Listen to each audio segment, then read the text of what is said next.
Good afternoon, Scarview 124. I've got the Kristoff Ligero Criollo. So this is a 5.5 inch 54 ring gauge Dominican made cigar, and it is absolutely fantastic. So first I'll talk about the cigar, and then I'll talk a little bit about some of the components of it. World class. I get tasty notes of chocolate, pepper, cream, toast, brown sugar, graham cracker, just wealth of flavors. It is one of the best tasting cigars I've reviewed. It would possibly make the top 5. It is absolutely fantastic. Phenomenal. I mean, just, and right there I get kind of tiramisu, mocha, just every time I taste it, I get different notes. It's phenomenal taste. I mean, it's great. It draws perfectly. It's burning pretty much perfectly. Maybe an A instead of an A plus on the burning, but it's world class. So, and it's not an expensive cigar. So right off the bat, strong buy. Right, you can end it right there if you want. Strong buy for the cigar. It's phenomenal. If you want to learn something, a couple things that are interesting. So first off, the Kristoff Ligero.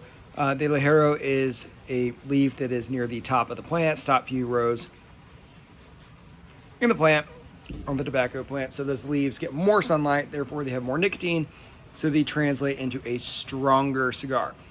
And strong refers to nicotine content, full body, to something completely different. But they often correlate. But it does result in a pretty hefty cigar. And when people say, Ligero, how much did you use, right? Kane makes one called the Straight Ligero. I think they've even got a double, and it's slam full of it. I mean, it's a strong cigar.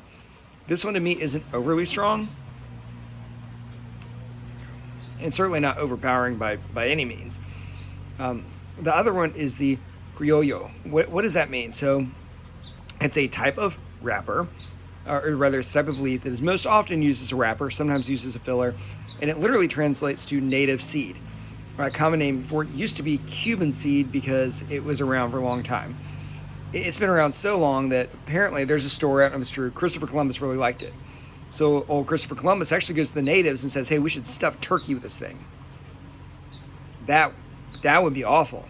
And he didn't do that, thank goodness. Common sense prevailed somewhere along the way. But that's what it literally means. Now today it takes on a different meaning because it is native seed. It does not necessarily mean that it is that original Cuban seed. So everywhere has typically got their own version of it, right? And it differs between countries. So if you have it grown in Nicaragua, you have it grown in Mexico, it's going to be different. So the type that's grown in Honduras, which is where this is from, is typically a little bit smoother, a little bit creamier. The actual kind of more scientific name for the leaf is Criollo 98. That's the one that is most common, and it's a good leaf. It's usually aged 7 to 10 years. And it's fantastic. I mean, this is a purest expression of it.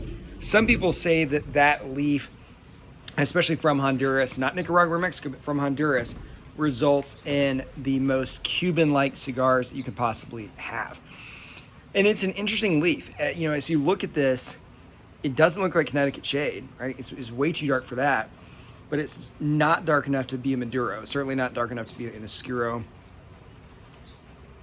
And that's one reason why I'm partial to it, is you get some of these kind of creamy graham cracker, nutmeg notes without having all that heaviness of some of the Maduros and Oscuros.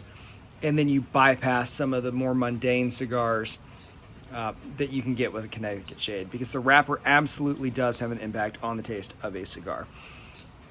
So you guys, that's it. A little bit of an educational session there on the leaf that is used as the wrapper and the Ligero that's used as the filler. It's fantastic. I mean, it's now burning perfectly evenly. Draws like crazy. Has a phenomenal taste. This cigar, I would pay $10, $12 easy for the cigar. It's way better than the Ashens I smoked recently, better than the Monte Cristo, and it's cheaper than both. Another thing I like about Kristoffs is they got a little cap, which I like, and then they have the closed foot. The closed foot makes it so much easier to light the thing because some of those leaves around the end just end up making it burn perfectly evenly. So that's it, guys. Cigar review 124. Again, that Kristoff Ligero. Go buy it.